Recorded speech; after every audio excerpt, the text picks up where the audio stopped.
Podcast livre Plibe 2022, une couronne d'os et d'épines d'Emily Norsken. Présentation du roman. Le titre en VO du roman est Une couronne d'os et d'épines. Il a été publié en France en 2021 aux éditions Les Trois Normes. Il fait 658 pages. Je lui ai mis la note de 6,5 sur 10 et le conseille aux adultes. Quatrième de couverture. Servir le royaume, qu'importe le prix, qu'importe le moyen. Bien au nord, sur le royaume de Canam, les dieux, les anciens et les eaux veillent. Le souvenir du roi Théodore, dit le boucher, hante toujours ses habitants. Pour survivre aux hivers glaciales du dieu Wyrm, ces terres doivent rétablir les alliances défaites sous la lame des conquêtes du feu dirigeant sanguinaire. Neyla appartient au sang sombre, la chamane l'a désignée ainsi lors de son rituel de passage. Corbeau elle devra devenir. Elle doit rejoindre cet ordre de femmes pour devenir les yeux et les oreilles du roi des eaux, Ingvar le Juste. Guidée par la reine des corbeaux, Freyr Hein, Neyla devient Anna, son héritière. Ce que j'ai pensé de ce roman. Ce roman fait partie des 5 finalistes du Plibe 2022.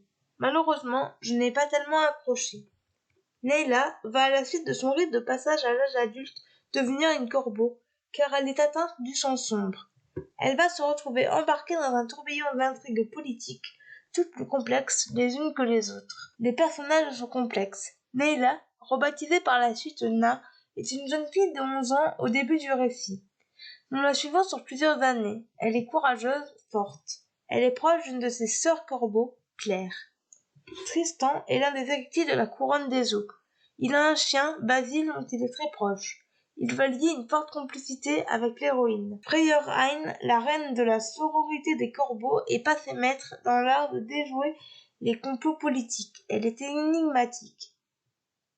Les autres protagonistes servent à l'intrigue et ne sont pas du tout des personnages secondaires. L'intrigue est très complexe avec de nombreux tenants et aboutissants. Ce n'est ni noir ni blanc, mais tout en nuances de gris. L'écriture est très recherchée pour un premier roman. Emily Norsken n'épargne pas son lectorat. Le roman est divisé en 2 grandes parties. La seconde contient plus de longueur que la précédente. Le livre contient des scènes très explicites, notamment en ce qui concerne les violences sexuelles faites aux femmes, à ne pas mettre entre toutes les mains. La fin m'a surprise. Par contre, il y a des longueurs et certaines scènes m'ont dérangé. En bref, une lecture en demi-teinte. Extrait du livre.